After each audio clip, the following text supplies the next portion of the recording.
বান্দৰে নোখোৱা বস্তু এটা পালোঁ জানেনে ইমান বান্দৰ আমাৰ ইয়াত একো লগাবই নোৱাৰি কিন্তু লাই শাক কিন্তু বান্দৰে নাখায় দেখিছেনে আমাৰ লাই শাকখিনি ইমান ধুনীয়াকৈ হৈছে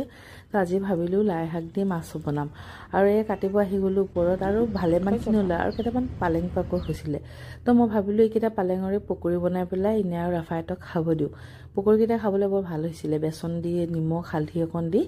ভাজি দিলোঁ পাতকেইটা পালেঙৰ পাতকেইটা আৰু এনেকৈ মাছখিনি ধুনীয়া কৰি মছলা দি ভাজি ল'লোঁ তাৰপিছত নহৰু দিলোঁ পিঁয়াজ দিলোঁ নিমখ আৰু কেৱল হালধি দিছোঁ দি পেলাই অলপ মছলাখিনি ভুনি পেলাই তাৰপিছত তাতে পালেং আহিছে লাই পাতকেইটা দিলোঁ দি পেলাই অকণমান সিজোৱাৰ পিছত 2-3 মিনিটমান হেৰি কৰাৰ পিছত পানী অকণ এড কৰি মাছখিনি দিয়ে দিলোঁ আৰু এই আমাৰ চিম্পল টেষ্টি মাছৰ ঝোল ৰেডি হৈ গ'ল আৰু এই আছিল আজি আমাৰ লাঞ্চৰ